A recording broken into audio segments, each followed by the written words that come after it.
네, 중국의 대표적인 성인으로서 현대 사회에 이르기까지 정신적으로나 또 문화적으로 지대한 영향을 끼친 인물 5명이 있습니다. 이들은 바로 우리가 한 번쯤 들어봤을 공자, 또한 노자, 순자, 장자, 맹자입니다. 이 중 맹자가 사회에 지대한 영향을 끼치며 존경받는 인물이 되기까지는 그의 어머니를 빼놓고는 말할 수 없습니다. 맹모 삼천지교라는 이 고사성어가 나올 정도로 그의 어머니는 아들의 교육을 위해 3번이나 이사를 했습니다. 이 같은 어머니의 노력으로 맹자는 존경받는 인물로 추앙받을 수 있게 되었습니다. 맹자의 어머니뿐만 아니죠. 이 세상의 대부분의 부모는 자식의 앞길을 위해서라면 누구보다도 발벗고 나서는 분들입니다. 그런데 성경의 배경이 되는 이 유대 사회에서도 유대 사회 역시 마찬가지였습니다. 유대 사회에서의 부모들 역시 그러했습니다. 당시에 이 부모들은 훌륭한 랍비나 존경받는 그런 사람에게 자신의 아이를 데리고 나갑니다. 그리고 그들에게 축복을 받는 그런 풍습이 있었습니다. 그러니 존경받는 랍비 주위에는 항상 많은 아이들이 모여 있었습니다. 그런데 오늘 본문의 말씀 13절을 보면 예수님 역시 많은 사람들에게 존경받는 분이었음을 알 수 있습니다. 우리 13절의 말씀을 함께 읽겠습니다. 13절의 말씀입니다. 시작. 사람들이 예수께서 만져주심을 보시고 어린아이들을 데리고 오매 제자들이 꾸짖거늘. 말씀을 보니 사람들이 예수님께 자신의 아이들을 데리고 나옵니다. 한두 명의 아이들이 아니었을 겁니다. 오병이어나 칠병이어의 사건으로 알 수 있듯이 많은 이적과 가르침으로 인하여 예수님 주변에는 많은 사람들이 모여 있었습니다. 그러니 예수님께 데리고 나온 아이의 수는 한두 명이 아니라 정말 많았다는 것을 알 수 있습니다. 그런데 당시 풍습에 따라 예수님께 축복 기도를 받기 위해 아이들을 데리고 나오는데 제자들이 그들을 막았다고 합니다. 그리고 뭐라도 되는 것처럼 13절 하반절의 말씀을 보면 제자들은 그들의 부모를, 아이들의 부모를 꾸짖었다라고 말씀하고 있습니다. 여기서 꾸짖다라는 것은 헬라어 에페티메산이라는 단어를 사용하고 있는데요. 이 복음서에는 이 단어가 사용되는 경우를 이렇게 종종 볼 수가 있습니다. 그런데 이 단어를 사용했을 때는 그냥 꾸짖는 것이 아니라 강하게 꾸짖을 때 이 단어를 사용하였다라는 겁니다.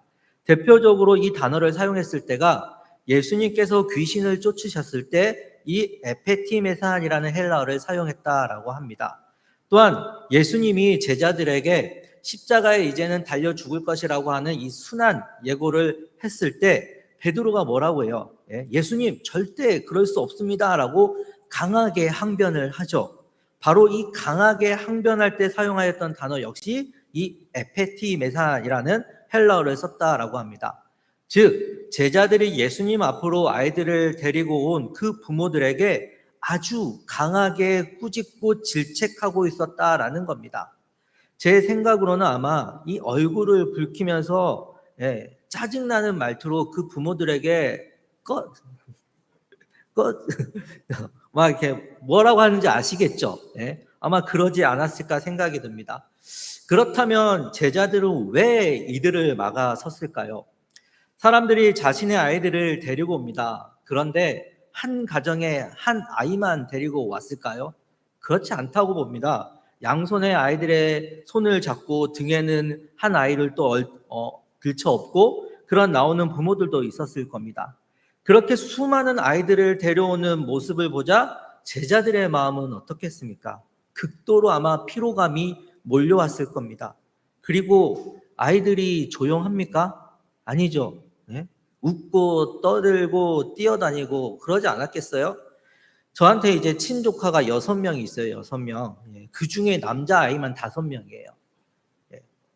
근데 이제 제가 이제는 총각 때 휴가를 받아가지고 누나 집에 잠깐 놀러를 갔어요. 놀러 갔는데 남자 조카 4명이 모여 있는 거예요. 저는 이제 소파에 누워서 피곤하니까 오랜만에 이제 고향집에 내려와서 누나 집에 이제 잠깐 쉬려고 누워 있는데 막 조카들이 막 뛰어다니고 막 시끄럽게 하고 가만히 있지 않는 거예요. 쉬고 싶은데 쉴 수가 없는 거예요. 그래서 아이들한테 조용해! 그러더니 말을 안 들어요. 예? 너는 떠들어라. 우리는 놀 테다. 하면서 막 뛰어다니고. 그래서 결국 제가 조카들에게 바로 화를 내고 누나 집을 나와버렸어요. 누나가 전화 왔더라고요. 조용히 시켰으니까 다시 오라고. 예. 가고 싶지가 않았습니다. 예. 아마 제자들이 이런 마음이지 않았을까요? 그러다 보니 이 아이들 귀찮은 존재로 아마 여겼을 겁니다. 제가 지난주에 짧게 잠깐 이렇게 휴가를 갔어요. 그때 이제 제가 저 혼자만 간 게 아니라 아이 2명을 데리고 갔습니다. 아실 만한 분들은 아실 거예요. 누구를 데리고 갔는지 아실 거예요. 다들 출발하기 전에 저한테 얘기를 해요. 힘들겠다고. 예.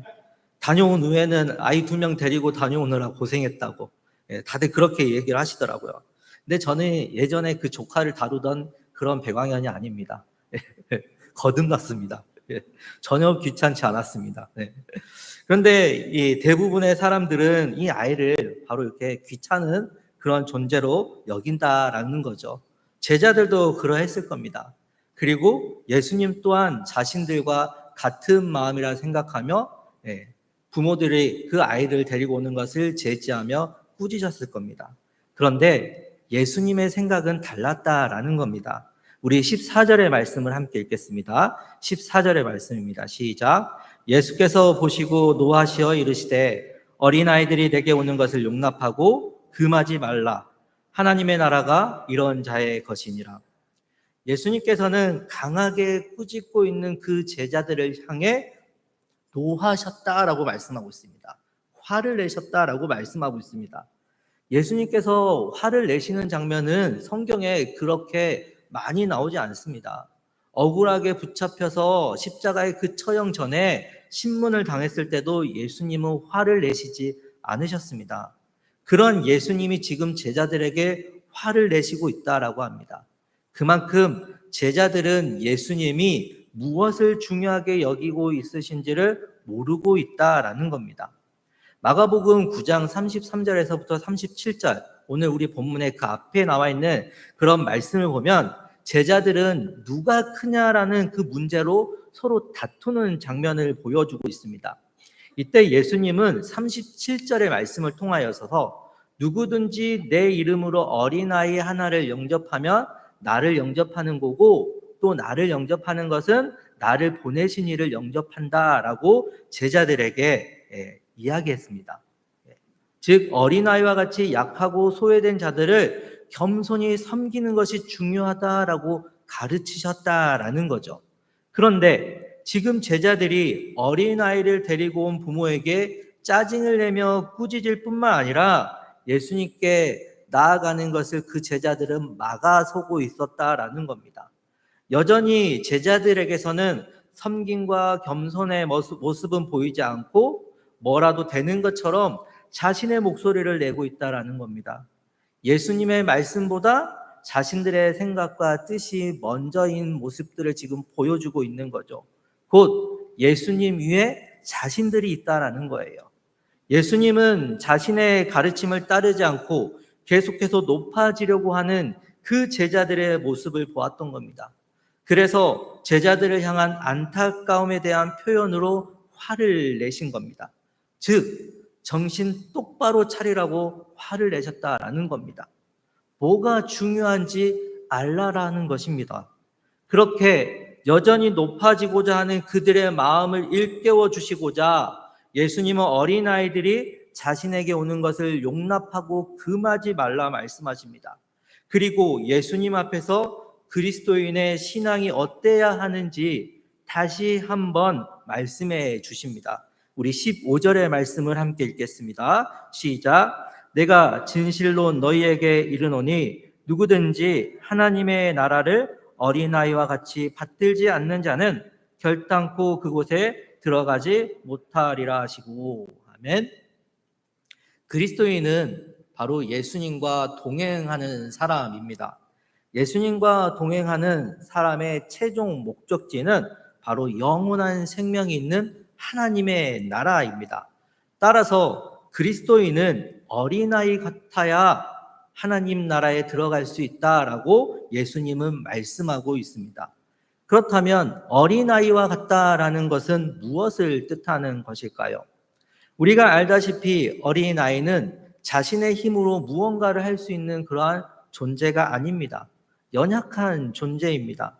높아지고 싶어도 높아질 수 없는 그런 연약한 존재입니다.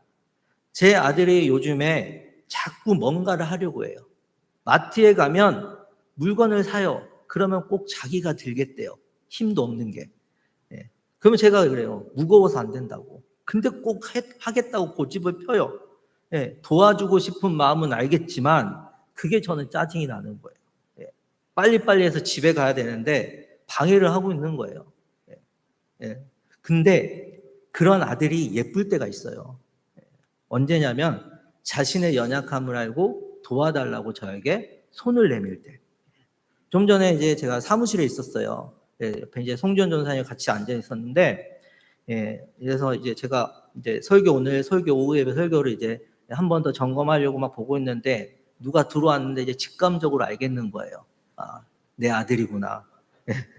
그래서 이제 딱 봤는데 이제 옥상에서 물놀이를 하고 이게 흠뻑 젖는 거예요. 흠뻑 젖어가지고 막 와가지고 추워요. 아빠 추워요. 저는 가만히 있는데 형들이 물로 쌌어요. 그래서 막 이렇게 벌벌 떨고 계속 춥다고 하는 거예요. 그래서 이제 사무실에 이제 제가 여벌의 옷을 놔뒀거든요. 그래서 그걸 이제 옷을 벗기고 닦아주고 막 옷을 입혀주고 막 하는데 저는 그 모습이 너무 사랑스럽고 예쁜 거죠. 왜 그렇겠어요?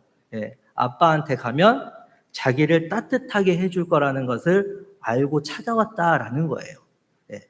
만약 옆에 있는 송전 도사님한테 가서 전도사님 추워요. 그러면 제 마음이 어떻겠어요? 오늘 집에 들어오지 마. 전도사님 집에 가서 살아.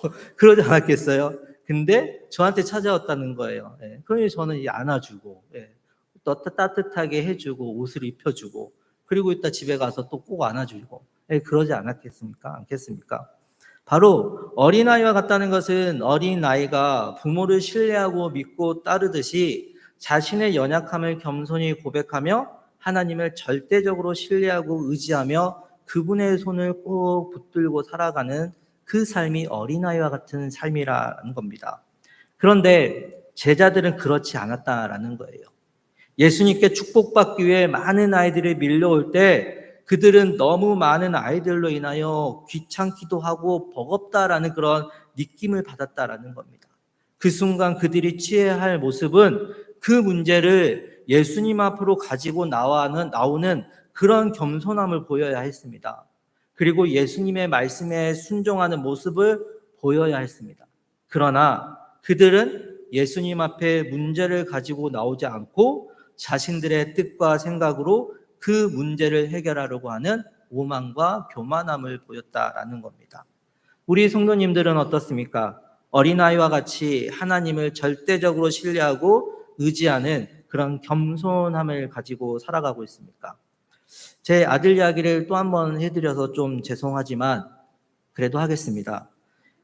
아들이 이제 유치원에서 하는 이 방과 후 수업을 듣고 싶다라는 거예요. 근데 저희가 이제 유치원 등록하면서부터 이제 했지만 이제 방과 후 수업을 못하고 계속 대기에 걸려 있었어요. 그러다가 앞에 있는 순번이 쭉쭉쭉쭉 빠져서 이제 대기 1번이 이제 됐어요. 근데 한 2개월이 지나도 2달이 지나도 이 TO가 나오지 않는 거예요. 계속 대기 1번인 거예요. 예. 근데 이제 아들은 계속해서 이제 방과 후 하고 싶다고 그러다 보니까 이제 방학 일주일 남겨놓고 지금으로부터 한 3주 전에 기도를 하기 시작한 거예요. 하나님, 방과 후 하고 싶어요. 다음 주부터 꼭 하게 해주세요. 예. 그렇게 기도를 하기 시작하는 거예요. 근데 저나 아내는 방학하는 시점이라 TO가 나지 않을 거다. 방과 후 하더라도 2학기를 시작한 한참 후에나 아니면 내년을 기약해야 되지 않을까. 그런 생각을 했습니다. 그런데 궁금하시죠? 네. 기도를 한 지 일주일 됐는데도 연락이 없는 거예요. 그렇게 이제 저희가 마음을 접고 있는 그 일주일의 평상시에 그 금요일 저녁에 선생님에게 전화가 왔어요. 방과 후 자리가 하나 나왔다고. 다율이의 기도가 응답됐어요. 우리는 안 될 거라고 생각했는데 다윗은 정말 순수한 마음으로 어린아이 같은 그 순수한 마음으로 하나님께 기도를 하고 그 기도가 응답되어졌다라는 거죠. 아내와 저는 그걸 보면서 순수하게 기도하는 이 다윗의 기도를 통해서 어린아이와 같은 것이 바로 이런 것이구나라는 것을 다시 한번 깨닫게 되었습니다. 현재는 다윗이가 또 하나 기도하는 게 있어요. 호산나 교회 유치부를 위해서 기도하고 있습니다. 네. 조억명이 오게 해달라고 기도하고 있습니다. 조억명이요. 제가 20명만 해 아니래요. 조억명을 해야 된대요. 네, 저희 교회 조만간 건축해야 될 것 같습니다. 바로 우리가 어린아이와 같은 겸손함으로 하나님을 절대적으로 신뢰하고 의지하며 살아갈 때 우리는 주님과 함께 하심을 경험하는 줄 믿습니다. 우리 16절의 말씀을 함께 읽겠습니다. 16절의 말씀입니다. 시작. 그 어린아이들을 안고 그들 위해 안수하시고 축복하시니라. 아멘. 예수님께서는 제자들이 막아섰던 그 어린아이들을 안고 그들 위해 손을 얹고 안수하시며 한 명 한 명 축복해 주셨습니다. 아이들이 몇 명이든 그 시간이 얼마나 걸리든 예수님은 그게 전혀 중요하지 않았습니다. 예수님이 중요하게 여기시는 것은 자신에게 오는 그 아이 한 명 한 명을 축복해 주는 것이었습니다. 이처럼 어린아이와 같은 믿음을 가지고 하나님을 절대적으로 신뢰하고 의지할 때 주님은 언제나 우리와 함께 하시는 동행하는 주님이심을 믿으시기 바랍니다. 누가복음 15장을 보면 아버지께 미리 유산을 물려받아 집을 나간 둘째 아들의 이야기가 나옵니다. 그 둘째 아들은 모든 재산을 다 탕진하였습니다. 그리고 아버지께 다시 가면 그 아버지가 나를 받아줄 것이라고 하는 그 믿음을 가지고 다시 아버지께 돌아갑니다. 그때 아버지는 그 아들을 멀리서 보고는 치근히 여기며 달려가서 그의 목을 안고 입을 맞추며 그 아들을 위해 잔치를 베풀어 주십니다. 따뜻하게 맞이해 주십니다. 바로 어린아이와 같이 하나님 아버지를 찾고 의지할 때 우리 주님은 우리를 따뜻하게 안아주시며 축복해 주시는 분이시라는 겁니다. 사랑하는 우리 호산나 교회 성도님들, 하나님 앞에서 나의 신앙의 연수가 길고 짧음이 중요하지가 않습니다. 성경의 말씀을 많이 알고 지식이 많이 있음이 중요하지가 않습니다.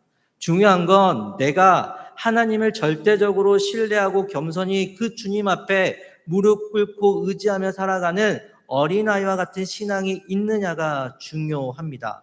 그런 신앙을 가진 자들이 오늘 예수님께서는 하나님 나라에 들어갈 수 있다라고 말씀하고 있습니다. 그런데 오늘 이 본문의 말씀, 우리가 참 많이 알고 있는 말씀입니다. 참 많이 들었던 말씀이고 잘 알고 있는 그러한 말씀입니다. 그럼에도 불구하고 제가 오늘 이 말씀을 함께 나눈 이유는 다시 한번 우리의 신앙을 한번 점검해 보자라는 겁니다. 내 신앙이 과연 어린아이와 같은 그런 신앙을 가지고 있는지 한번 점검해 보자라는 겁니다. 교회는 1년에 가장 바쁜 시기가 바로 이 여름입니다. 교회 학교는 이 여름에 마치 연중 행사처럼 이 시간을 통해서 성경학교 수련회를 합니다. 그리고 이 성경학교 수련회를 하는 궁극적인 목적은 이 시간을 통해서 이 아이들이 예수님을 영접하고 신앙이 성장해 나가는 그런 목적을 가지고 진행을 합니다. 이처럼 이번 이 여름에 오늘 이 말씀을 통해서 우리 역시 한번 신앙을 다시 한번 점검해 보자라는 뜻에서 한번 이 말씀을 나누었습니다.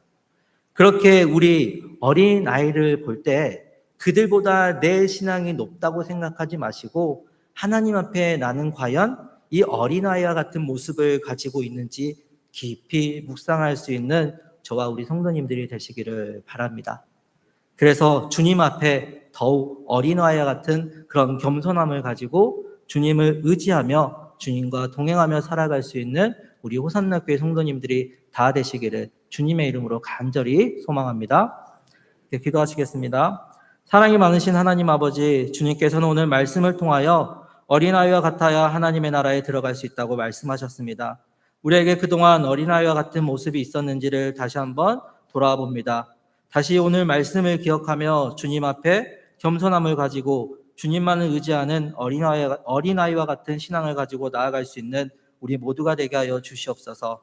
그래서 그 안에서 주님과 함께 동행하는 복된 인생을 누리며 살아갈 수 있는 저희 모두가 되게 하여 주시옵소서. 감사드리오며 부활하신 우리 주 예수 그리스도 이름으로 기도드립니다. 아멘.